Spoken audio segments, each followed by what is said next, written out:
Meni ismim Mr. Zohid. Men Mentor Schoolda Sefer instruktor sifatida inglizdan dars beraman. Bugun sizlar bilan multi-level, ya'ni Seferdan reading part 4 qismini ko'rib chiqamiz. Shu vaqtda sizda prediction javob bo'lishi kerak. Iltimos, buni tavakkal qilmay, iloji boricha o'zingizni bilimingizga asoslangan holatda qilishingizni maslahat beraman. Shu vaqtgacha sizni qiynab kelayotgan true, false, not key va multiple choice questionlariga bugun nuqta qo'yamiz. Assalomu alaykum barchaga. Meni ismim Mr. Zohid. Men Mentor Schoolda Sefer instruktor sifatida inglizdan dars beraman. Men 4,5 yillik ish tajribaga ega ustozman va men shuncha vaqt orasida mingdan ziyod o'quvchilarni xursand bo'lishga sababchi bo'lganman. Men hozirgi kunda Mentor Schoolda dars beraman va bizning asosiy maqsadimiz natijaga yo'naltirilgan ta'lim. Agarda siz ham Sefer va IELTSdan yuqori natijani tezroq olmoqchi bo'lsangiz, Mentor School aynan siz uchun. Bugun sizlar bilan multi-level, ya'ni Seferdan reading part 4 qismini ko'rib chiqamiz. Shu vaqtgacha sizni qiynab kelayotgan true, false, not key va multiple choice questionlariga bugun nuqta qo'yamiz. Kelinglar hozir bilan reading part 4 qismimiz qanday ishlanishi haqida ko'rib chiqamiz. Xo'sh, bu Sefer reading part 4, ya'ni har doim sizga sarlavha beriladi. Misol uchun bushwalking, ya'ni bu butazorda sayr qilish degan ma'noni anglatadi va sizlarga paragraflarga ajratilgan tekstlar beriladi. Juda ham qiziqarli tekstlar beriladi sizlarga. Va bu yoq e'tibor berayotgan bo'lsangiz, misol uchun 21 dan 25 gacha sizga faqatgina true, false va not given question typelari berilgan. Xo'sh, endi qaranglar, birinchi o'rinda bu question typelar nima? True, false, not given ga e'tibor qaratamiz. True, false, not given. Agar savoldagi ma'lumot bilan tekstdagi ma'lumot to'g'ri bo'lsa, sizning javobingiz true. Agarda savoldagi ma'lumot bilan tekstdagi ma'lumot bir-biriga o'xshamasa, bu narsa albatta false bo'ladi va agarda savolda berilgan ma'lumot tekstdan topolmasangiz, bu no information, ya'ni sizlar tushunayotgan tilda not given deyiladi. Kelinglar birinchi savol. 21 savolda people in the UK bushwalk to keep fit, ya'ni UKdagi odamlar deyapti, ya'ni bushwalk bo'layotgani butazorda sayr qilishadi, nima qilish uchun? Keep fit degani, ya'ni qomatini tikish uchun, ya'ni sog'lom bo'lish uchun. Demak, bu ma'lumot true, false yoki not given tekstdan qidiramiz. Har doim savollar tekstda in order, ya'ni ketma-ket shaklda kelinadi. Buni har doim esda saqlab qolishingiz kerak. Xo'sh. Savollarni qaytaraman. UKdagi odamlar deyapti, o'sha bushwalking qilishar ekan, ya'ni keep fit, ya'ni sog'lom bo'lish uchun. Ketdi mana. In the United Kingdom, bushwalking is usually referred to as hiking, as activity that people do as a form of physical exercise rather than a form of outdoor enjoyment bo'ldi demak. Bu ya Avstraliya, keyin New Zealand haqida ketgan, bizda ular kerak emas, faqatgina United Kingdom, UK haqida ma'lumot so'ralyapti. O'shaning uchun bo'ldi. UKdagi odamlar deyapti, bushwalkingni odatda hiking sifatida afzal ko'rishadi va ular activity odamlar uni qilishar ekan, ya'ni physical exercise boyaga o'sha physical exerciseimiz keep fit ga sinonim bo'lyapti va rather than outdoor enjoymentdan ko'ra deyapti, ular physical exercise tariqasida bushwalkingni afzal ko'rishadi. Demak, savolga qaytamiz. Har doim sinonim bo'yicha ishlashingizni maslahat beraman, ya'ni part 4 qismida, chunki bu juda ham muhim. Mana UKdagi odamlar deyapti, bushwalking qilar ekan, keep fit bo'yida sog'lom bo'lish uchun. Va tekstni ham ko'rib chiqdik. UKdagi odamlar odatda bushwalking qilishar ekan, ya'ni physical exercise tariqasida, ya'ni outdoor enjoymentdan ko'ra physical exercise ikkalasi ma'nosi bir xil bo'lgancha, biz javobni nima qilib oldik endi? True qilib oldik. Bo'ldi. Demak, ikkinchi savolga o'tamiz. The USA is the most popular bushwalking country in the world. Demak, qarang. USA deyapti, bushwalking bo'yicha dunyodagi eng mashhur davlat deyapti. Yana bitta siri bor bu narsani. Har doim savolni o'qigandan keyin miyangizda sizda prediction javob bo'lishi kerak. Bu true bo'lishi, false yoki not given bo'lishi. Aytayaptiki, asosan most popular, ya'ni most so'zi ishtirok etgan savollarda ko'pincha javobimiz not given qo'ysak bo'ladi. Va qarang. USA deyapti, dunyodagi bushwalking bo'yicha eng mashhur davlat deyapti. Endi sizlar tekstdan nima qidiramiz? Birinchi o'rinda USA degan joyni topib olishimiz kerak va u davlat haqiqatan ham dunyodagi eng mashhur davlatmi yo'qmi? O'shanga qaraymiz. Xo'sh, boya aytganimdek, savollar har doim tekstda ketma-ket keladi. Demak, United Kingdom davom etamiz.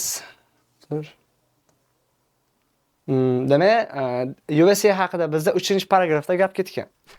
In the early yani 1900-yilning boshlarida the popularity of bushwalking as an adventure sport began to rise. The USA promoted it for the first time in an organized way by forming bushwalking clubs. A hiking boom hit in the USA in the 1930 years as people joined bushwalking clubs by the thousands. Demek qaranglar. 1900-yilning boshlarida deyapti, USA'da deyapti, o'sha juda ham bushwalking bo'yicha mashhurlikka erishdi deyapti va o'sha vaqt juda ham ko'p odamlar bushwalking klublarga qo'shila boshladi.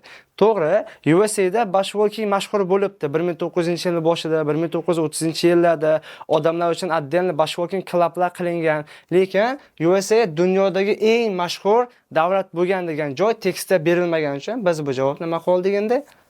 No information, ya'ni xalq tilida not given qilib oldik. Demak, no not given. Demak, bizga eng mashhur dunyoda degan narsa tekstda berilmagani tufayli biz bu javobni no information qilib oldik. Xo'sh, true false not given savol turini sizlar bilan birgalikda ko'rib chiqdik. Qolgan savol turlarini ham xuddi shuni ishlab ko'taramizda. Endi hozir part 4imiz faqatgina true false not given bilan cheklanib qolmasdan, bunda bizda multiple choice question ham bor. Demak, multiple choice questionni ko'pchilik biladi, bilmaganlar hozir bila olasizlar. Bu bizga A, B, C, D shaklda beriladi. Iltimos, buni tavakkal qilmay, iloji boricha o'zingiz birimizga asoslangan holatda qilishingizni maslahat beraman. Savollar juda ham oson. Xo'sh, qarang, davom etamiz demak. 26-savolda nima deyapti? Who follows a set of rules in the bush? Ya'ni o'sha bush degani o'sha butazorda deyapti, qoidalarga kimlar bo'ysunadi? Tushundingmi? Ya'ni o'sha butazorda qoidalarga kimlar bo'y, ya'ni qaysi turdagi odamlar bo'ysunadi? Misol uchun aytaylik, teacherlar bo'ysunadimi yo scientist olimlarmi, researcherslarmi? Xuddi shunga o'xshagan yerda ham odam turi berilgan, ya'ni o'sha butazorda deyapti, qoidalarga kimlar bo'ysunadi. Eda misol uchun bushwalking clubs boyaga aytgani butazorda yuruvchi klublar bo'ysunar ekan. Bida experienced bushwalkers, ya'ni tajribali o'sha bushwalkerlar ergashar ekan, yoki Cda governmental authorities, ya'ni hukumatdagi autoriya bo'ysunar ekan, yoki-da bushwalking trainerslar bo'ysunishi kerak ekan. Demak, kimlar bo'ysunadi? Bizga qarashsiz rules va who follows bo'ldi. Ya'ni o'sha bushwalking butazordagi qoidalarga kimlar bo'ysunadi? O'shani tekstdan topishimiz kerak. Qarasangiz, mana paragrafda berib qo'ygan. There is a generally agreed etiquette among experienced bushwalkers which includes how they should treat the bush and how they should treat other fellow walkers. Demak, aytayaptiki, unga kimlar bo'ysunadi degan javobni topdi. Bunga asosan bu yerda bitta generally hamma qo'shilgan bitta fikr bor deyapti. Ya'ni tajribali bushwalkerlar orasida qaysiki ular o'rgatar ekan, nima qilish kerak ekan, qanday butazorni davolashni yoki boshqalarga ham o'sha o'rgatish haqida berilgan. Demak, hamma o'sha misol uchun qoidalarni yo qonunlarga faqatgina bular bo'ysunadi, boshqalarga bular o'rgatishar ekan. Demak, javobimiz experienced bushwalkers. Demak, buni tekstdan topdi. Mana kimlar bo'ysunadi degan javobga javobimiz B bo'lar ekan. Tajribali kimlar, ya'ni bushwalkerlar bunga ergashar ekan. Xo'sh, keyingisi 27-savolga o'tamiz. What does minimum impact bushwalking encourage bushwalkers to protect? Xo'sh, demak, savolni tarjima qilamiz. What does minimum impact bushwalking encourage bushwalkers to protect? Ya'ni nima deyapti? O'sha minimal impact bushwalking deyapti. Himoya qilish uchun encourage nima degani bilamizki, rohatlantiradi, ya'ni ularga kuch beradi degan ma'noda. Asosan nima? Misol uchun environment berish mumkin yoki the bush fellow walkers yoki silent environment yoki natural landscape. Demak, tekstga qaytamiz. Boya qo'ygan joydan davom etamiz demak. Nima ularga asosan encourage qilar ekan. Davom etamiz. Mana davom keldi. Misol uchun qarasangiz, o'sha tekstda berilgan the approach toward the bush known as minimum impact bushwalking. Demak, savolda berilgan asosiy bu tekst, ya'ni MIB deyiladi. Buni dumaloq olsangiz bo'ladi. Davom etamiz demak. Has been adopted in many countries and encourage, demak, ular encourage qilar ekan bushwalkers to never harm the environment. Demak, ular hech qachon o'sha environmentga zarar yetkazmaslikdan ular encourage bo'lar ekan. Demak, bizga javobimiz the environment. Bu javobimizni qarasa, 27-savolni A qismida berilgan. Demak, asosan minimum ya'ni MIB ga o'sha encourage qilayotgan eng yaxshi narsa bu. Nima ekan? Environmentni ular himoya qilsa, ular juda ham o'zlaridan encourage ya'ni xursand bo'lishar ekan. Demak javobimiz A. Qolgan savol turlari ham xuddi shaklda ishlanib ketaveradi. Bugungi darsimiz shu bilan o'z nihoyasiga yetdi.